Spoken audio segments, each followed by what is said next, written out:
Hello बच्चों. So the question is, value of standard electrode potential for the oxidation of chloride ions is more positive than that of water, even than in the electrolysis of aqueous sodium chloride. Why is chloride ion oxidized at anode instead of water? तो बच्चों इस question में ये पूछा जा रहा है कि जो हमारी स्टैंडर्ड इलेक्ट्रोड पोटेंशियल होती है फॉर द क्लोराइड आयन वो ज़्यादा पॉजिटिव है वाटर के इंस्टेड ऑफ दैट हमारा जो क्लोराइड आयन है वो ऑक्सीडाइज हो जाता है एनोड पे जबकि वाटर ऑक्सीडाइज नहीं होता है. ऐसा क्यों? तो चलिए बच्चों आइए जानते हैं इस क्वेश्चन के बारे में.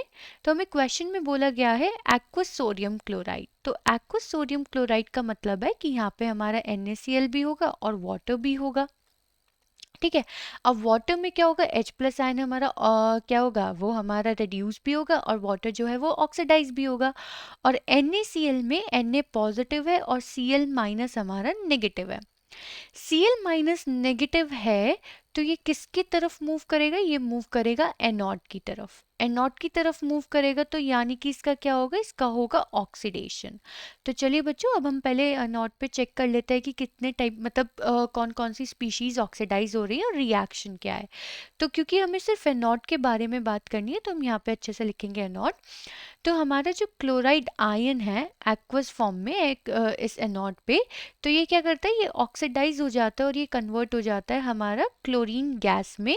और यहाँ पे क्या लूज करता है, एक इलेक्ट्रॉन. लेकिन इसके लिए जो हमारे स्टैंडर्ड इलेक्ट्रोड पोटेंशियल लगती है वो कितनी लगती है, वो लगती है हमारी 1.23 वोल्ट. ठीक है. तो ये है हमारी पहली रिएक्शन जो कि ये नॉट पे हो रही है. सेकंड रिएक्शन है हमारा वाटर का ऑक्सीडेशन.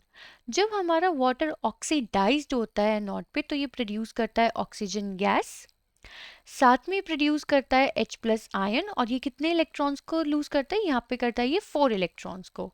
और इसके लिए जो हमारा स्टैंडर्ड इलेक्ट्रोड पोटेंशियल होता है 1.31 वोल्ट होता है अप्रॉक्सीमेटली. ठीक है. तो बच्चों अकॉर्डिंग टू दिस क्या होना चाहिए कि जो हमारा वाटर है वो ऑक्सीडाइज हो जाना चाहिए इजीली एनोड पे. लेकिन यहाँ पे होता क्या है कि वाटर ऑक्सीडाइज अच्छे से ना होकर हमें यहाँ पे क्या मिलती है, हमें क्लोरीन गैस मिलती है. तो ऐसा क्यों होता है? तो बच्चों यहाँ पे जब हमारा वाटर ऑक्सीडाइज्ड हो रहा होता है एनोड पे तो यहाँ पे एक कॉन्सेप्ट आ जाता है ओवर वोल्टेज का. ओवर वोल्टेज मतलब यहाँ पे हो गया हमारा एक्स्ट्रा अमाउंट ऑफ वोल्टेज. अब ये एक्स्ट्रा अमाउंट ऑफ वोल्टेज क्यों चाहिए होती है? क्योंकि बच्चों जो ये हमारी रिएक्शन है इसकी एक्टिवेशन एनर्जी होती है हाई. यानी कि जो ये ऑक्सीजन यहाँ पे प्रोड्यूस हो रहा होता है ये होता है काफ़ी स्लो प्रोसेस. और इस स्लो प्रोसेस की वजह से यहाँ पे हमें ओवर वोल्टेज अप्लाई करनी पड़ती है. इसकी वजह से बच्चों इतनी वोल्टेज अप्लाई ना करने पे क्या होता है, जो हमारा क्लोराइड आयन है वो इजीली ऑक्सीडाइज हो जाता है क्लोरीन गैस में. इसलिए बच्चों जब कभी भी हम इलेक्ट्रोलिसिस करते हैं एक्वस सोडियम क्लोराइड का तो क्लोराइड आयन ऑक्सीडाइज हो जाता है एनोड पे इंस्टेड ऑफ वाटर. सिर्फ किसकी वजह से, ओवर वोल्टेज की वजह से. आई होप बच्चों आपको ये क्वेश्चन और इसका रीज़न समझ में आ गया होगा. Thank you.